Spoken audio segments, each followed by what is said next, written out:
Well, hi there, and welcome along to this Jump to It Festive Review special. Lots to get stuck into on today's show. We're going to be looking back at the highlights and the lowlights in some respects of what we've seen over the last fortnight. Clearly, a lot of talking points. It's 9.5 weeks or thereabouts to Cheltenham Festival. And that is clearly on the horizon and going to be coming into the chat, as will the Dublin Racing Festival, with lots of horses who we saw over the Christmas period heading there according to connections. So lots to get our teeth stuck into. In order to do so, I'd like to bring in Stephen Harris and Emma Nagle onto the show. Happy New Year, everybody. Hope you're all well. Emma, great for you to join us on this one. How was your Christmas, very briefly? Yeah, great to be on. Yeah, nice Christmas, relaxing. Wasn't too stressful. Some great racing. So no, it was good. It was nice break. Yeah, it was, wasn't it? It was a feast of racing, to be honest with you. Stephen, I've had your grumblings over the last fortnight, but look, jokes aside, there was some absolutely cracking action, wasn't there? I mean, Kempton, particular highlight on these shores. Been in Ireland as well. Obviously, Leopardstown always serves up, as you say, Stephen, serves up the horses who are 3 stone clear on ratings. And I suppose, are you still maintaining that viewpoint as we head into the new year? The betting markets for Cheltenham especially would suggest, as is the norm, that the Irish do have the strength and depth in numerous races. Are you still thinking that? Or like me, like last year, do you think the Brits are going to fight back? Is the brave man's game going to lead the revival? Mm. Well, I mean, to be fair, Ed, I think we do get suckered back in. Don't we? I can feel myself sort of thinking that Hermes Hélène is a certainty for the Ballymore, and very impressed with Brave Man's Game, and obviously Constitution Hill looks a banker. John Bon suddenly is starting to sort of make that fatal mistake of thinking that the English trainers might actually train more than 5 winners at the festival. But no, I mean, in all seriousness, it was a brilliant period over Christmas, so sort of packed full of racing. There's those 2 or 3 days where you barely left the chair watching the racing and then watching the replays and all the rest of it. We're now into a sort of funny time, aren't we, where January sort of fizzles along. I mean, we've got Sandown at the weekend, but it's a fairly quiet month. And you basically spend your time, I know you do, reading all these trainer quotes and trying to find out where all the various horses are going to run at the Cheltenham Festival. Yeah, absolutely. That's an exciting life I lead. Reading trainer quotes at 11 o'clock at night. But no, as you say, a little bit of a wind down period now for the next 2 or 3 weeks. Like Paul Nicholls has said, isn't he? Going to give a lot of his horses the flu jab. I think he disappears on holiday himself. Obviously, we've got the Tolworth this weekend, Clarence House. But by and large, a little bit on the back burner before, of course, the Trials Day at Prestbury Park at the end of January. And then the Dublin Racing Festival at the start of February. Right. Looking back, we're going to look forward as well, but we're going to go back to what we saw in the 3 mile division over the Christmas period as our first port of call. And no better place to start, Stephen, you could continue on this one, than the King George on Boxing Day or St. Stephen's Day, in which Brave Man's Game, I thought, won it fair and square, saw out 3 miles on rain-softened ground in very good fashion. Now, suddenly the doubters on Twitter, suddenly they've gone down in their little hatch underground, because is there just this feeling we're being a little bit unfair to him, and that has he proven a lot of doubts in regards to stamina to you? And second question, do you think a King George winner should be shorter than 10-1? And then the third question, does he get 3.25 miles at Cheltenham? There you go. One big convoluted question, but essentially, Brave Man's Game, is he a serious Gold Cup prospect? Well, he has to be, doesn't he? I mean, I've got lots of thoughts about this. I'm trying to sort of summarise them. I don't think he'll win the Gold Cup, but I do think that he could have been a lot shorter than 10-1. I mean, he won the King George. As it turned out, I mean, you and I did the race before, didn't we? I wasn't wild on the front 2 when they were both sort of 7-4 and 15-8, and they thought they'd be sort of joint favourites. They ended up nearly 3-1 the field virtually, which is a massive difference. That's evens coupled rather than sort of 7-4, 2-1 on coupled, the front 2. So that's one thing. The second thing is it turned into a slightly weak race, didn't it? Because Envoy Hélène did not run any kind of race. Hitman was beat after 100 yards, and they were the sort of 3rd and 4th in who looked like they were seriously big contenders. So it became a bit of a match. Now, the flip side to that is that I thought Brave Man's Game did really well to win. I mean, Cobham had him in the wrong place.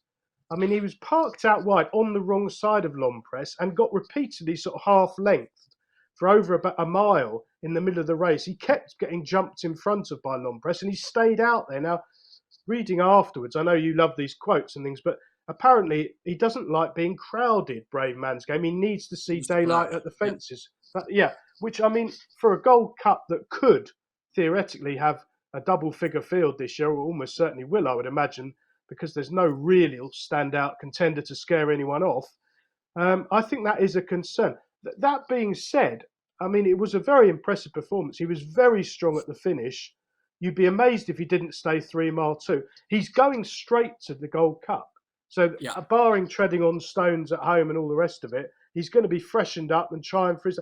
But just at the back of my mind, having said all that, is that sort of picture at the last couple of festivals where Nichols is sort of red in the face. All of his horses are falling out the back of the TV, getting beaten 3 fences.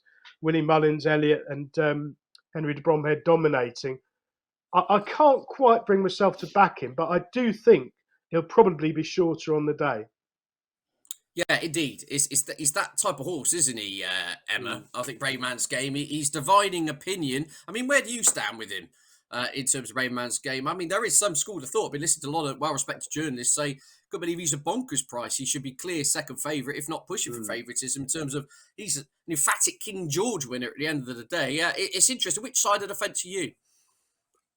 Yeah, look, I think coming into the race, I think everyone probably fancied him to win the King George. It's probably a race that was tailor made for Brave Man's Game. In the sharp track like Kempton, he really could use his speed over 3 miles. But look, I think he proved me a bit wrong. I was kind of questioning coming into the race, how much was actually under the bonnet when push came to shove. And in fairness to Brave Man's Game, like he showed a lot of heart, and he showed his stamina reserves as well to hold off Lampresse over the 3 miles.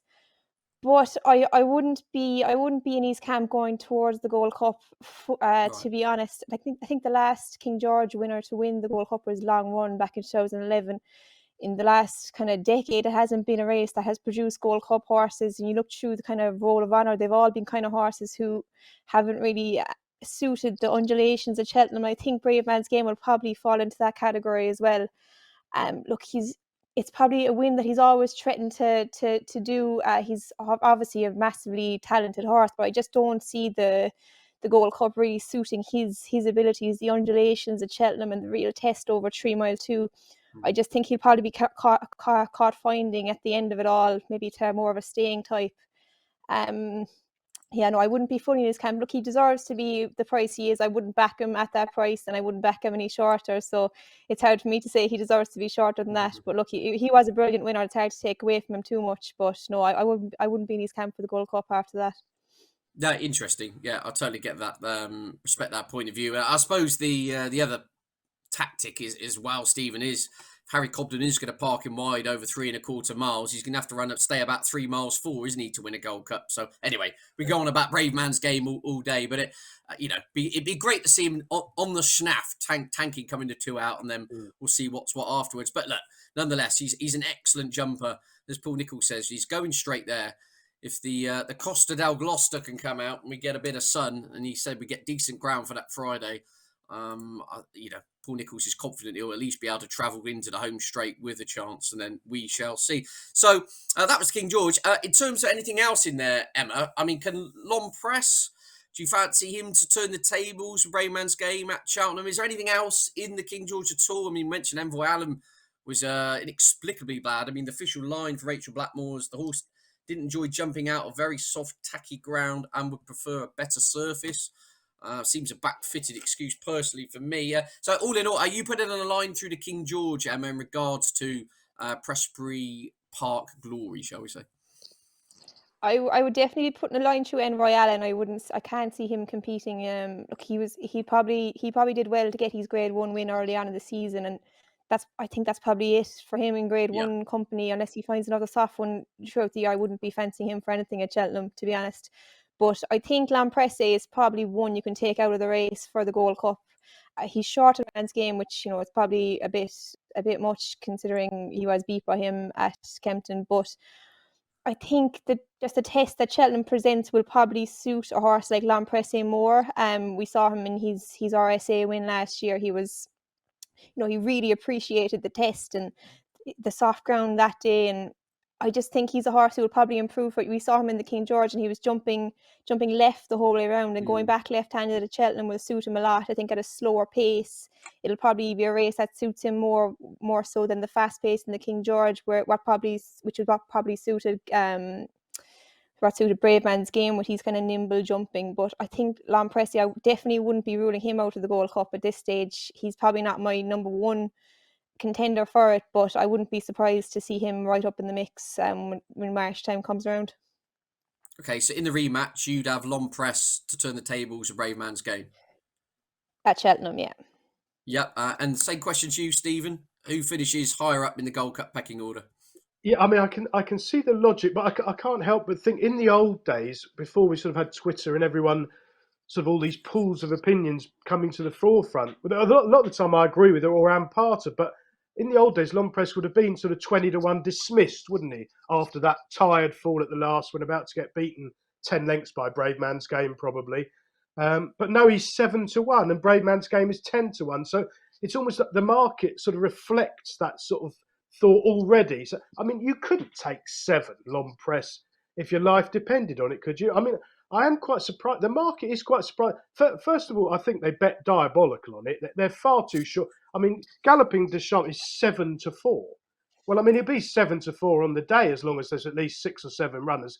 There's enough doubts about him. Nobody knows whether he'll stay, apart from anything else. If it was really heavy ground, you'd be quite doubtful he would stay personally. But I mean, he's the one horse who's got less convictions. All of the others have got things that they've done wrong quite recently, or have got their well-being to prove. So, I mean, A Plus Tard, he's 8-1. I mean, he's a shorter price than Brave Man's Game. I mean, it is quite amazing, really. I know in racing, especially at Cheltenham, people love to sort of play videos from sort of 1974 to try and find something that ran well at the last festival, and they make a case for fancying it. But, you know, what we've seen of A Plus Tard in the last sort of 6 months or so, it's very hard to take sort of 8-1, isn't it? I mean, Minello Indo, 20. I mean, it's a very interesting market. I mean, I haven't got a strong opinion. I mean, I think the horse who's most interesting, you're probably going to come on to now, is Statler, who did just about get beaten in his return. But he's a young, improving horse with not many runs under his belt. And I wouldn't be at all surprised if he was the main rival to the favourite on the day.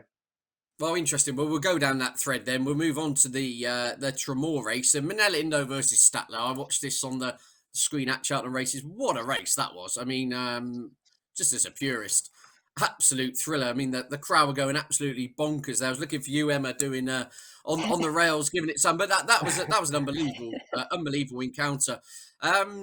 We would discuss this race in detail beforehand, didn't we, Stephen, in terms of, you know, the weights that had to give away, etc., etc. So, Stephen, I presume on the back of that, you think Statler up to 3.25 miles, given his Cheltenham form, is a serious player in the Cheltenham Gold Cup picture now? I think he definitely is. I mean, it was a silly tactical race, and Minello Indo was extremely brave, having probably had the run of it. And Statler just, you know, looked like he was coming to win by half a length and just got done on the nod. It was a great little race, to be honest. I wouldn't count that against Statler at all, you know, first time out. As I say, he's got good form last season, albeit at a lower level. He's liable to carry on improving. He'll definitely stay. He's trained by a genius, and he's not done anything wrong, which isn't true of all the others. So, you know, 10-1, if I was going to have a bet, I think I'd probably back him each way. I think he's almost certain to run in the race, isn't he? I don't think there's that many other realistic targets for him. And, you know, if A Plus Tard doesn't materialise as a runner, I don't really fancy Protectorat. Lompress is too short. Brave Man's Game, there's lots and lots of doubts. Whereas Statler, you think, well, he's not going to be far away. The place terms are probably good. If the favourite doesn't stay, he could be the one. Yeah, indeed. Well, Stephen's jumping away in here. We're straight in. So I've got your Gold Cup tip out of you nice and early. But that's good. Yeah, Statler, as you say, 10-1 across the boards, really, after that thrilling race. Interesting listing again to Willie Mullins trainer quotes, which, of course, as we know, can always be dangerous. But sounds like Statler and Galloping Deschamps may both be heading to the Irish Gold Cup, which would be interesting if they did both line up in that. But as you say, it's hard to imagine where else Statler goes. Great race, wasn't it, Emma? Statler for you, serious Gold Cup player? Yeah, no, I definitely agree with Stephen. I thought it was a brilliant one, Statler. First time in open company, giving £8 to a Gold Cup winner. You couldn't have asked for a whole lot more from him, to be honest. Like a track like Tramore, you wouldn't want a horse like Statler there normally. I'm surprised that Willie even ran him there. Like it's very, very tight and up and down the whole time, always turning. And I just thought he ran a massive race, kind of first time out early on in the season. I thought he was kind of a bit keen in Paul's hands kind of the whole way, but he jumped very well. He travelled a bit too sweetly, I think, but that's probably just freshness, and he'll probably come on an awful lot for it. I think Milena Endo was probably very, very ready for it as well, kind of more so than in the last few years. I think Milena Endo has been a bit more of a slow burner. He's been kind of building up to Cheltenham, but I think the race and the day had a lot of significance to Henry. We saw him after the race, and he was very emotional. He said the race meant an awful lot to him. So I think that they were really, really, really win the race that day. And I think Rachel gave him a brilliant ride. I don't think Paul was overly hard on Statler. He let Rachel get the first one, and it kind of turned into a bit of a sprint, which was never going to suit Statler, especially on a track like Tramore. So yeah, no, he's definitely one that would be exciting. I didn't really have him that high up in the Gold Cup picture coming into the race, but I thought it was a brilliant first run out, and yeah, I think he's right up there with the top few. 10-1, I think, is a very good price for him. Considering how short some of the other ones are, as Stephen mentioned. Yeah, it's interesting you mentioned that about the characteristics of Tramore. It became the Alboon photo benefit, that race, didn't it? But Willie said at the time, he said, we run him there because it is uphill, down dale, and to sharpen him up. And if anything, it just really would wake him up more than anything, rather than, as you say, more of a conventional flat track, soft ground. Interesting ploy from Willie, as you say, for a horse that's then going to go on to a proper staying test to run over 2.6 on a sharp enough track. So I suppose in part that is the genius of Willie Mullins. So the Savills Chase, conflated, absolutely destroyed them. I think it's fair to say that was a very convincing performance. But Emma, would you say it was a very convincing performance, or in beating the now 11-year-old Kenboy, was he flattered? And are his claims, was he 14-1 for the Cheltenham Gold Cup? I mean, would you overlook him? Do you think that's a fair price? Or, as I say, do you think he was flattered ultimately by beating horses like Sir Galvin, who probably are past their best at this level? Yeah, look, I think 14-1 is probably a fair price. He's probably a decent each way proposition. Look, he's a very consistent horse, in fairness to him, but the form of the race is not something you could really be relying on. Look, losing A Plus Tard, it was kind of a weak enough race with A Plus Tard in it, but losing him, it was kind of a very poor 3-mile Grade 1. But look, you can't not conflate much. He did what he had to do. He stepped up an awful lot on his opening run in Down Royal to turn around the form with Kenboy. But look, Kenboy is well past his best at this stage. He's got a lot of miles in the clock, and look, he's not going to be any World Cup picture. So Conflated would have to come on it more, but you'd probably trust that he will have a bit more improvement in him. He likes Leopardstown. He ran a good race in Cheltenham last year in the Ryanair. He was probably going to be second to Allaho before falling. To be honest, if he was mine, I'd probably send him to the Ryanair again. I think he'd probably have a better chance in that one, especially with Allaho looking like kind of a doubtful up or not. But I think Gordon has kind of put him straight into the Gold Cup picture. I don't think he's any chance of winning a Gold Cup. Maybe he could run into a place, but I wouldn't be. No, I don't think we'll see anything too spectacular coming out of that race in Leopardstown. Fascinating, yeah. I mean, listening to Gordon Elliott's comments, they may bypass the Dublin Race Festival and just go straight to the Cheltenham Gold Cup. But as ever, I'm sure there'll be a few twists and turns. Right, I'm going to nail your colours to the mast for a bit of fun. I want your Cheltenham Gold Cup 1, 2, 3. We're 9 weeks and 5 days away, so no pressure. Emma, ladies first, you can lead us off. Go on. Okay, I'm going to take Galopin Des Champs to win. I'm not backing him at the price, but I think I was very impressed with his performance. I'm going to have Statler in second.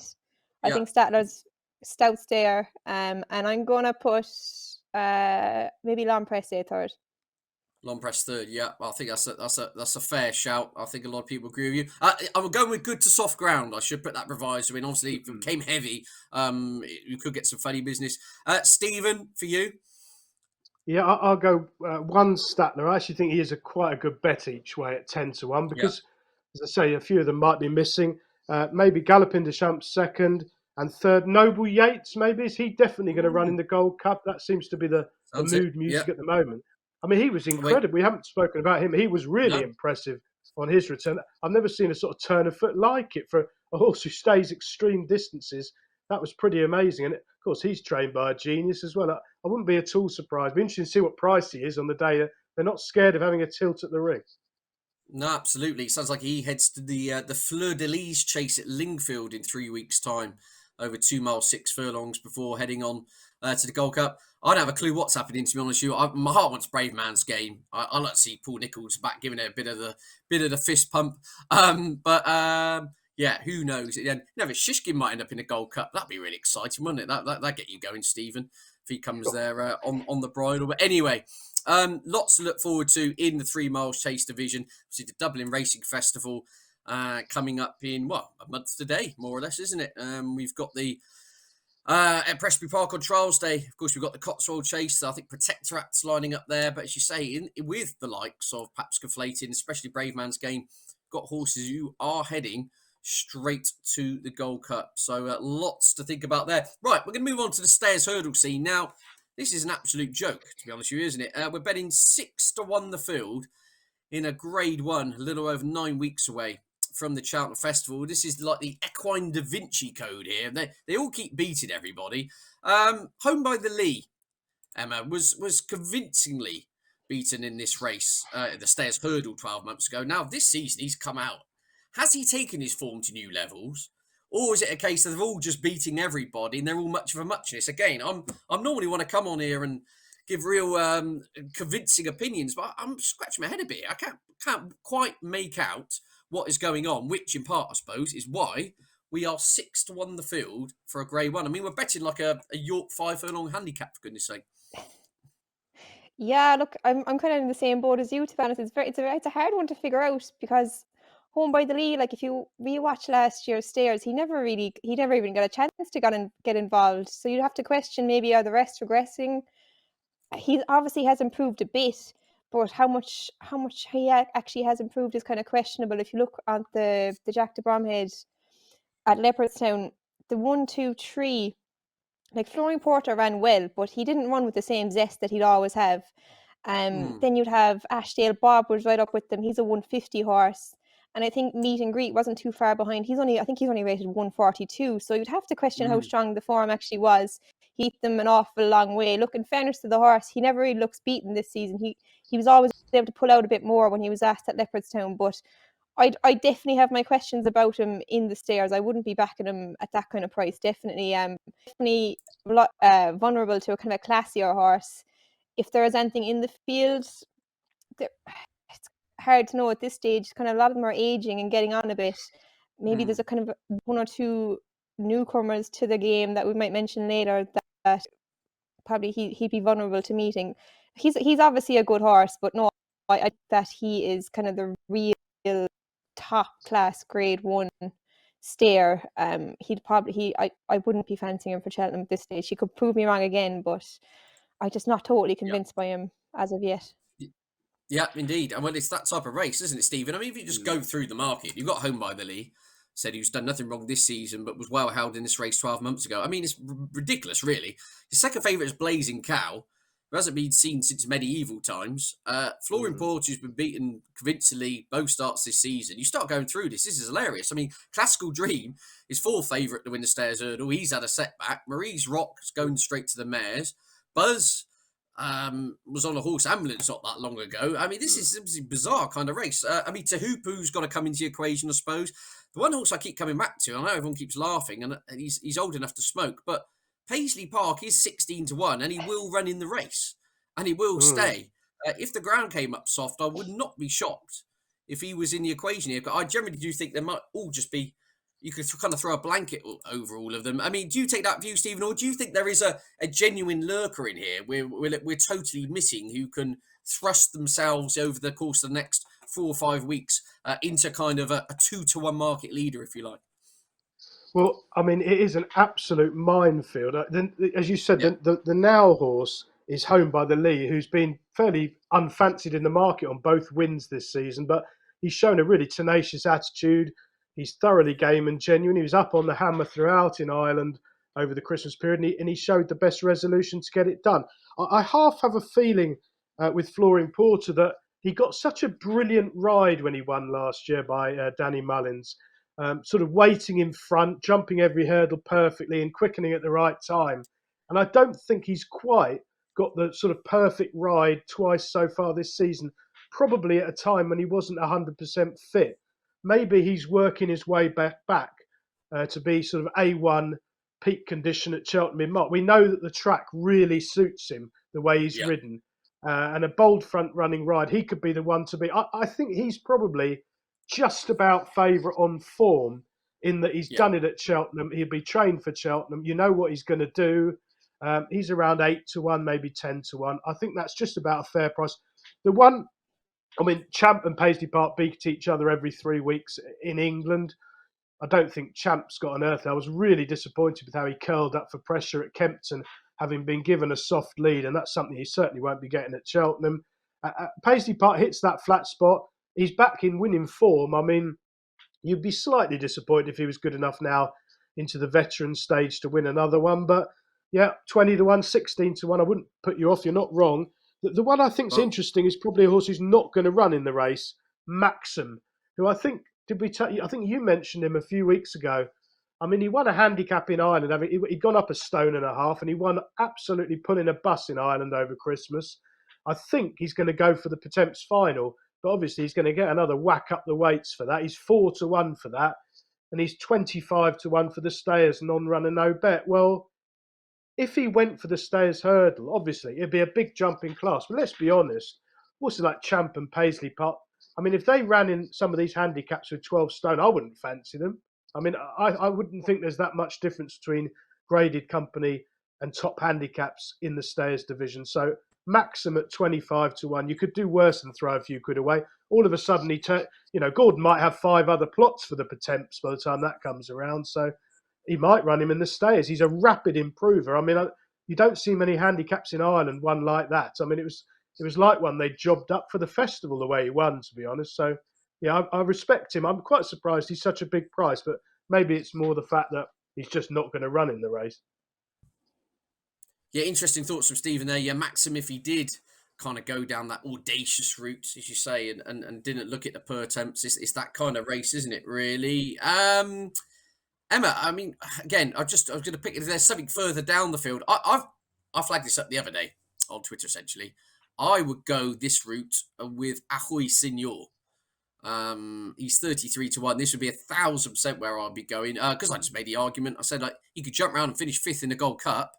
I think he could jump around and win the Stayers hurdle. It's that type of race. And you go back to that entry form when he went over 3 miles against Brave Man's Game. Brave Man's Game was on a flat track on good ground, and Ahoy Signor absolutely gallops him into the ground. So, I mean, is there anything, just very briefly, in kind of 30 seconds, is there a left of field zany one you could see suddenly moving into the picture?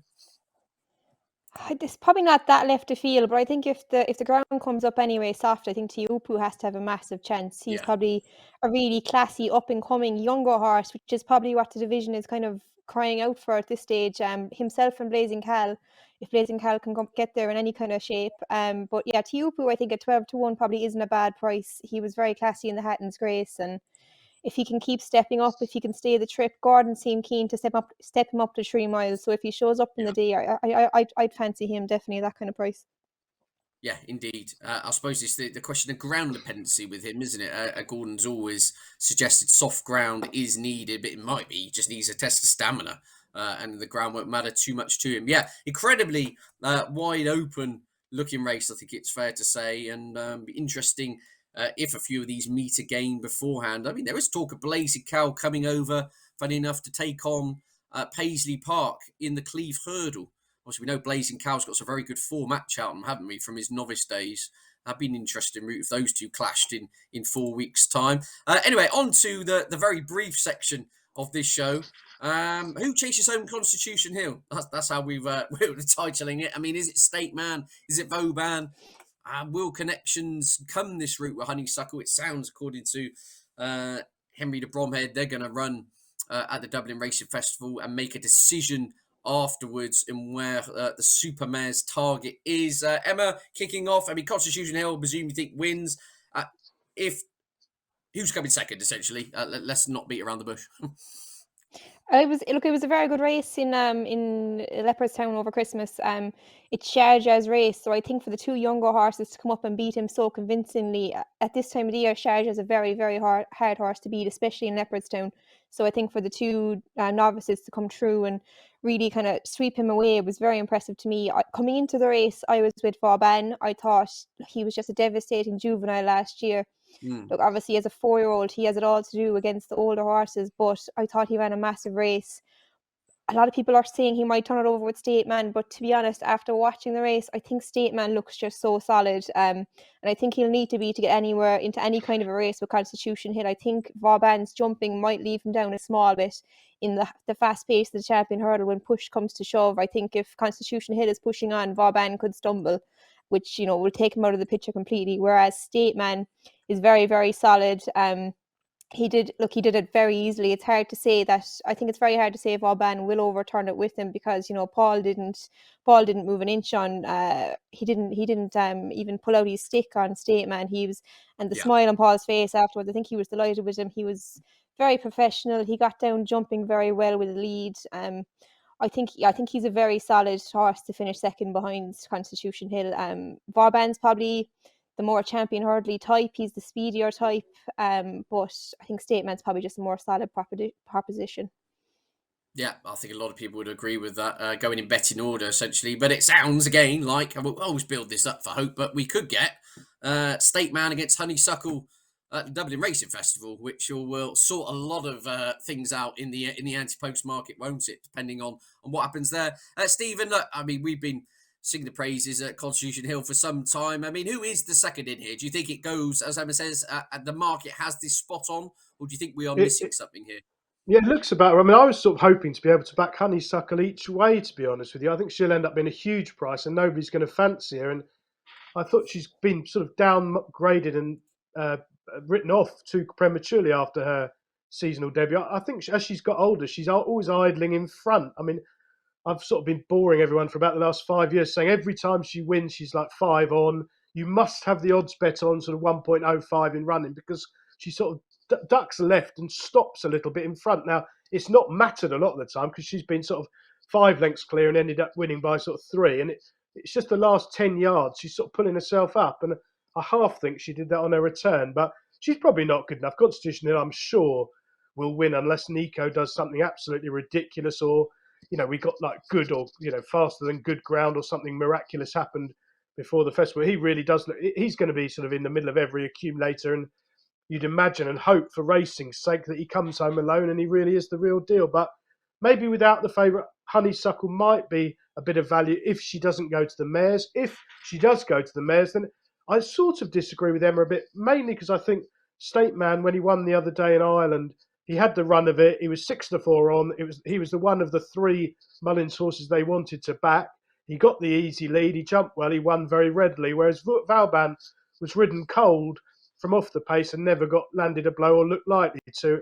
I think you might see a different race at the Cheltenham Festival. I mean, Constitution Hill will probably nearly front run at Cheltenham or wants to. He's a relentless galloper, a thorough stayer. He'll get further. Nico won't mess about.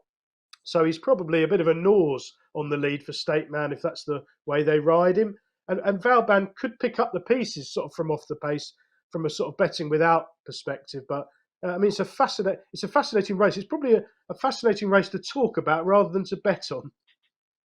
Yeah, indeed. And we just hope all these superstars do get there. But listening to Willie Mullins' camp, they were very pleasantly surprised with how well Vauban ran. I think they thought he would have needed to run a lot more and ultimately did on that reappearance. So I'm just looking at Honeysuckle, Stephen. This is my logic. She's 6-1 non-runner, no bet. Well, you'd imagine for her to run in the race, she's going to have to beat State Man in the Irish Champion Hurdle. And if she does, she's a 5-2 poke, isn't she? So it's probably I don't think she would be a 5-2 poke because if she beats State Man by a sort of length and a half, she'll still be 6-1. I mean, really? I don't disagree. Well, because Constitutional can't get any shorter, can he? He's going to be 3-1 on whatever happens almost because he's the second coming as far as everyone's concerned. Unless there's some sort of story from Henderson or he trips over himself having a race course gallop at Newbury. We know we're not going to see him again. He's got 3 months of being wrapped in cotton wool. So, there's nothing negative going to happen bar the usual scare stories 48 hours before Cheltenham that come out every year when Henderson's got a short one. He'll go from 3-1 on to 9-4 on the betting exchanges, and it'll all be exploding over Twitter. There's something wrong. But no, I think I want to back Honeysuckle, probably without the favourite or each way, sort of snidely on the day of the Champion Hurdle. But I think she'll be a double-figure price. I think people have decided she's too old. There's always been sort of knockers crabbing her form. It hasn't there that she's beaten the same old mares in Ireland. That those mythical graded races on a Sunday where she beats the same horses by a length and a half. There's always been people knocking her. I mean, I'm actually a very big fan. I just think she idles in front and rarely wins impressively. Yeah, indeed. I mean, there's lots of strands of thoughts regarding the 2 mile hurdling division. I think we all agree Constitution Hill is king of the crop at the moment. So again, I'm going to push you some buttons for some clickbait on social media. Who finishes runner-up to Constitution Hill in the Champion Hurdle? Stephen? Well, I'll take Emma. I'll go for Vauban. Vauban. Emma? State Man. Yeah, come on. Yeah, I'm Team State Man as well. I'm Team State Man. Well, obviously, I tipped him on the Antepost show back in September. So I'm on for the best value loser of all time. I think we're on at 14s that day. So, but fingers crossed. At least they can all get there. It'd be great to see Honeysuckle there as well. All in pitching, trying to dethrone Constitution Hill, as we say, does look an absolute superstar. Right. Now we're going to kind of mix things up a little bit. This is perfect for you, Stephen. We're going to Doommonger territory, something I know you're very much a glass half empty kind of individual. So we're looking for the biggest disappointment of festive period, and that I'm not talking about your lack of effort on Christmas shopping. I'm talking about who ran a shocker, who was underwhelming. It could be a horse that won. But did so in a fashion which didn't really excite you, and you wonder whether the bubbles burst. The floor is yours, basically. Can we give viewers one horse you think there's a big red alarm bell next to going further forward? Well, I've actually got 3 just to irritate you even more, Ed. There we go. I knew you were a man of misery. Go on, please. Take it away. This is absolute home. This is optimum conditions for me. The first one is Envoy Atlanta. Just so disappointing at Kempton. I mean, he was very well backed. And I had you always side with the Irish horses, but he was really disappointing. And a lot of Henry de Bromheads have been disappointing. Maybe we should be giving more credit to Manila Indo for actually winning. But he's had a series of disappointments over the Christmas period. But none more so than Envoy Dallin, and he just never went a yard. He was out the back being niggled along, making mistakes, and finished absolutely tailed. Really, really disappointing with him. Number 2 was Noob Negra. Obviously, Edward Stone somehow got rid of Tom Cannon early on, and Noob Negra, really, the old Noob Negra round Kempton should have been gliding round on the bridle. For some reason, Harry Skelton over the 2 days at Kempton was in the car park on sort of 6 horses, and they all ran really badly. I mean, the Skeltons have since bounced back to form. They're never out of form for long, but they had an awful couple of days at Kempton. And Noob Negra was bitterly disappointed, finishing really weakly behind our old friend Editor Jeter. Ed, nice to see him go and win a graded race when we were on Napo for a handicap a few weeks earlier. Anyway, that's a moan for another day. And the other horse, it was really disappointing. A horse I really like and I thought ran very well first time back was Bob Ollinger. He went like a horse with a problem. It never looked particularly happy and weakened so tamely a long way out. It's back to the drawing board for him. I agree with all of those. I'd run Bob Ollinger. Do you know why I'd run him? County Hurdle. That's where I got. I'm starting. There could be underlying physical with issues. 13 stone. No, he's not. He's only rated 1.5. He's only rated 155. I was looking. Arctic Fire won the County Hurdle off 158. You could even claim off him. Yeah. Thing is, he doesn't get 3 miles. So we've got no evidence he does. He's not going to win the Ryanair or the Gold Cup. He's not going to win the Stayers Hurdle. He's not going to be pitched in a Champion Hurdle against Honeysuckle. You're starting to run out of options here unless you swerve Cheltenham altogether, which could end up being the case if there is an underlying physical issue. I agree. Yeah. He's a horse of speed. He could go to Aintree. Aintree on the spring on decent ground. I mean, his first run has been well franked by the winner, and he travelled all over him. The pair of them were a furlong clear of the race. It was a really, really good run, and I thought he'd win the other day. He was extremely well backed in a pretty hot race, and he was very disappointing. But maybe he bounced. Second run back, not impossible, is it? does happen. Freshen him Yep. up, Aintree hurdle, goodish Yeah. ground. He'll glide round Aintree. I wouldn't be at all surprised. Yeah, I'd agree with a lot of those, Stephen. Some interesting points. Bob Ollinger made the top of my list purely because where do you go with him now? That has got to be an issue. And walking on air, though, he'd be my biggest disappointment. I believe the hype. Nicky Henderson giving it all the talk in the pre-season bulletins that potentially this horse could be a stairs hurdle type. Well, they couldn't win off 1-3-2 at Doncaster. So that was that essentially. So yeah, there were a couple of horses I thought were massively disappointing. Emma, anything for you which you thought was a big no-no over the festive period? Yeah, I agree. Bob Allinger was top of my list as well. I didn't really fancy him coming into it, but I think everyone probably wanted him to win the race, so we were all keeping an eye on him. And yeah, he just looks kind of tripless over hurdles. I know the 2.5 miles probably is his trip, but do you just keep him tree every year? It's probably not ideal for a horse who was, one time one of the top kind of novices. It's Mm, kind of sad looking back on his Ballymore when you look at the two horses behind him, Gallard Dominil and Brave Man's Game, have both won Grade Ones over the Christmas period, mm, and here he is kind of struggling, kind of seeing what do you do next with him. I'd wonder mm, like goes back over fences maybe because he'd have a lot more options over the 2.5 miles rather than over hurdles because there isn't really a big kind of marquee race over 2.5 apart from the at Aintree. Yeah, so he's kind of big disappointer. Another one for me then was jet powered for Nicky Henderson. I thought so. I kind of bit like you. I was kind of sucked into the hype around him. I really liked his debut over hurdles. He was obviously very very short for the Supreme. I think he was only about 6-1 after winning a maiden hurdle coming into it, and he really bombed out. He looked really very ordinary.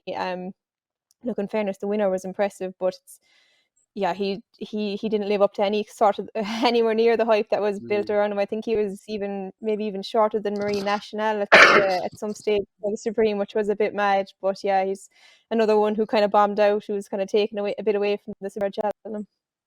Yeah, that's a fair point. For all that, the ground was very deep at Newbury. He went out like a light, didn't he? And that has to Mm. be a worry, and has kind of only strengthened Facile Vega's claims, which leads us on nicely to our next part. We've mentioned lots of novices there. Now we've mentioned Facile Vega, but I'm going to ask you both for a novice hurdler or chaser which caught your eye over the Christmas period. Doesn't necessarily have to be with a view of a Cheltenham bet, but a specific set of circumstances going further forward. You think perhaps if a horse moving up in trip could really come into their own, or particular ground, wait for the horse when the ground turns deep, etc. Emma, have you got anything for us from the, should we say, your side of the Irish Sea from where I'm sat? Yeah, I thought Good Land for Barry Connell was very, very impressive when he won his maiden at Leopardstown. He's by the sire at the moment, Blue Brazil. Mm, He's a horse. He's a bit kind of his career's probably being a bit rushed more so than anything because I think he missed a year or two with a bad injury as a young horse. But look, he yeah. won his bumper in Wexford and he won that impressively. And it looks like a strong race now. He beat a couple of winners came out of that, I think. And I was just very taken with how professional he was, the way he did it. I think turning into the home straight, and he just kicked the rest of them very very easily. And look, I think it was a strong maiden hurdle. I think the three horses in behind him were all good bumper winners. So there was a lot of depth in the race, and yeah, he's one that would definitely excite me going forward. He looks probably more like a stayer rather than stablemate Marie National. Probably maybe one for the Ballymore. I couldn't really see him being thrown into the Albert Bartlett, but he's probably a solid Ballymore horse now. Barry Conlon has proved that he can produce a top novice as well with Marie National, and yeah, he's definitely one that would be exciting me going forward. Yeah, indeed. Good Land stepped up to 2.5 miles and did it in devastating fashion. Notice both wins have come on pretty deep ground as well. So that's something to bear in mind. I suppose if the rains do continue to arrive, that will not be a problem for Good Land. Anything for yourself, Stephen? Well, actually, I'm going to Wales, and I don't think it'll be a Cheltenham horse. But Evan Williams has got some lovely young horses this season. A lot of them in the rucker colours. Who spend an awful lot of money from the pointing field in Ireland, and they've got some horses who look like they could really be a breakthrough Saturday horses for Evan Williams. And he unleashed one at Chepstow over Christmas called Out of Office. Now he'd had a sighter at Chepstow at the previous meeting where he was extremely eye-catching under a typically sort of patient and educating ride.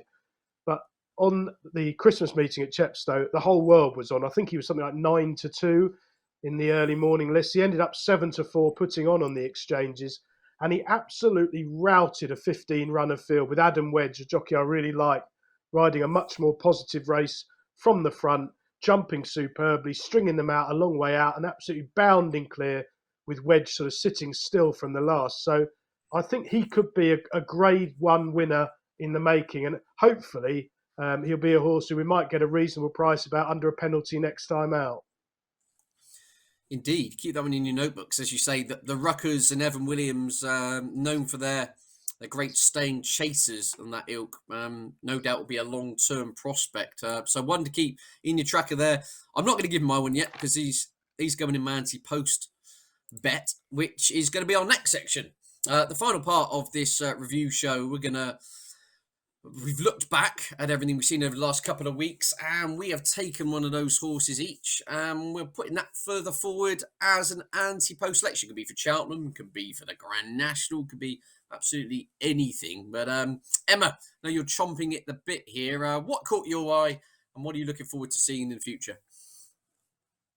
Yeah, I'm gonna stick with Good Land. I think he's probably open at a very, very fair price for the Ballymore. I think he's 20-1, which, considering kind of the way the anti-post betting is, sometimes, it can be, a horse could be very short after a performance like that. Maybe if he was trained by Willie or Gordon, he might even be half the price. So I think 20-1 is a very fair price for him, and he's probably going to progress onto Dublin Racing Festival now, to the Grade 1 there over 2 mile 6. And, if he wins impressively there, 20-1 probably will look like a massive price. Yeah, fascinating, isn't it? As you say, if you take Hermes Allen out of it, who has the shallow hurdle curse to try and overcome, then it looks incredibly wide open, the Ballymore picture. As you say, 20-1 for Good Land is Emma's selection to win the Ballymore Novices hurdle. Stephen, yourself? Yeah, which one we've already touched on. Statler, 10-1 each way for the Gold Cup. I think it's a really good bet because there's so many doubts about the middle pins, and the favourite is far too short, under 2-1 for me. A horse you don't know he's going to stay, whereas Statler will stay. He's got less convictions than all of his rivals, apart from the favourite. He's trained by a genius. He's lightly raced. He's the right age. I thought he ran a screamer first run back, as Emma said, on a sharp enough track, probably just needing the run, giving away weight to Minella Indo. I think he's the one. I think he's overpriced and makes lots of appeal each way. As you say, Statler does have that eclectic blend, doesn't he? Speed and stamina, and seems to go on any ground as well. So he's ticking a lot of the right boxes for double figure price. Right, I've gone a bit left of field. On the show a few weeks ago, basically the Albert Bartlett's becoming my biggest race of the festival. I tipped up a horse called Sandor Clegane for the Albert Bartlett, trained by Paul Nolan a few weeks ago after he routed the field in a maiden hurdle. Well, I've now gone in again, but with one from the home team here. Nigel Twiston-Davis's We've All Been Caught is 25-1. I was quite taken by the manner of the victory. On his first hurdle start, he was thrown in the Ballymore trial behind Hermes Allen. Obviously, that form has worked out well, but he looked all at sea. Clearly learnt a lot from that. He came out on New Year's Day at Cheltenham on much softer ground, admittedly in a weaker race. But I thought he really toughed it out well up the hill. Now, you could say, look, the raw form is nothing to get carried away about. But he pulled 20 lengths clear of the third, and he wasn't stopping up the hill. I've forgotten the name of the runner-up, but when the horse with Tom Scuon came to join him, he pulled out more and went away. Listening to Nigel Twiston-Davis saying he may just go straight to the Albert Bartlett now. To me, he's an absolute brute of a horse if you see him in the paddock. It's yet to be quantified, but I think Nigel Twiston-Davis says physically he may be the biggest horse he's ever trained. He just absolutely, he's a massive old-fashioned, he'll be in a Grand National in a couple of years' time. And sometimes that Albert Bartlett can just turn into a real war of attrition, especially if the ground gets deep. So I've got 2 strings to my bow so far in the Albert Bartlett. That's going to be a big Friday for me. Yeah, Sandor Clegane, but I've added We've All Been Caught. If we got on a bit of soft ground, and it turned into a battle of wills. I wouldn't want to get in a battle with him, put it that way. Anyway, right, that pretty much wraps up the show. We've lots of good content there. No, thanks for your input, Stephen and Emma. Before we go, how's the rest of your racing week looking, Emma? Are you on a race course, day job, anything else? You attending it the weekend? You going racing? Might be pointing on Sunday, maybe. Nothing set in stone yet. No, just kind of quiet week now, settling back into the routine. It's all a bit sad now at the moment. No, absolutely it is. It's that, yeah, as you can see, talking to sad, my Christmas tree, the lights have gone out. I'll be sawing it up later. It's that kind of time of year, isn't it? Yeah, unfortunately. Yeah, as you say, back in the routine. For yourself, Stephen, did you make it to Plumpton? Yeah, I mean, it was a fantastic day there, Ed. I think they had a capacity crowd, several thousand people, more than they've ever had before. We saw a brilliant finish, didn't we, to the Sussex Grand National with Tom Cannon just pipped by Brendan Powell. I think those two boys are the two best lads riding in the South at the moment, both of them brilliantly strong and brave over a fence. So that was fantastic. This week is Tolworth Hurdle Day at Sandown. That's a really good meeting. Some cracking horses declared for that, including Nicky Henderson's Lucia, who was so impressive at Newbury. So we've got that to look forward to as well. Yeah, we sure have. I wonder if Henry de Bromhead's Arctic Brazil will come over. I know they mentioned the Moscow Flyer, but it's really taken by the manner in which that horse won. Indeed, lots to look forward to. Yeah, I'll be taking down the Christmas tree at some point when I get round to it. But as you say, other than that, I'll be burning the midnight oil, looking out for those anti-post prices. But look, jokes aside, my thanks to you, Emma. Thank you very much. And you, Stephen, for joining us on the show. Thank you for watching at home. Of course, don't forget to check out all the Stephen's bets on bettingexpert.com. Don't forget to check out Emma, who's frequently joined by Johnny Ward on the Monday Review Show on irishracing.com. Thank you for watching. Happy New Year. Get those goggles on. Find those anti-post winners for the Cheltenham Festival. Lots to look forward to. Thanks for watching once again. See you again soon.